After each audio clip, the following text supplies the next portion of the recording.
to euro NZD, took a position in this last week. So if we just go into the blank charts here and we take a look at the daily time frame. So first of all, let's just make a note of what we've seen happen here on the daily time frame. We are overall bearish still to the downside in this market.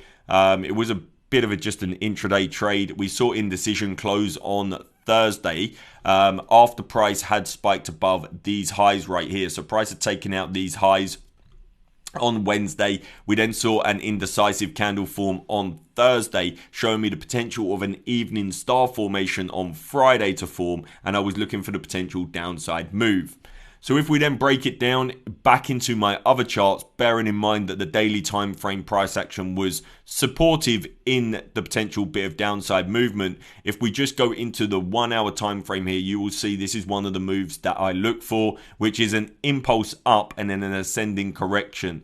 Now, we also saw price come into 1.70400 region, where we have seen price reject from in the past. So we saw price not showing any real further intent to the upside, and it was also at a previous area of resistance and rejection. So we're now building the confluences.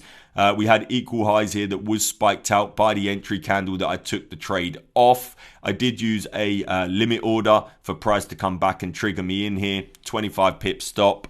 And I was actually targeting a little bit lower, but as I'm a mentor, on Friday afternoon I had quite a lot of calls to do, so I wasn't really going to be able to manage it, and it was getting into the afternoon and this trade was already at 3.97%, 4%. So I pretty much took profit. I had already seen this huge impulse. Price also came into 1.69, and if we just zoom out, 1.69 is a key area to watch price, which is why I've got that level there. So I decided to take profit, be happy with the profit, and done with it with the trade, which actually ran off pretty quickly. And it was a very simple counter trend trade on the lower time frames. Obviously, the higher time frames still can be bearish, but on the lower time frames here we are of course still bullish, but it was just purely and simply reading price flow, and then we just ran off to the downside very quickly, which was a great trading position. So now I can remove that because I left it on there so I could share it with you guys. Now then, let's take a look at where we could see price head to next in euro NZD. So we are still struggling at this region here where price is currently at, and we have got a bit of indecision here. The only thing is the weekly candle is rather strong, so we may only see a bit of downside before a bit more continuational movement to the upside, bearing that in mind. The fact that we did have a bit of an impulse isn't really something that I really look for in the market. When I see something like this, it does lead me to just be patient and allow price action to develop further so that it can show me the real intent.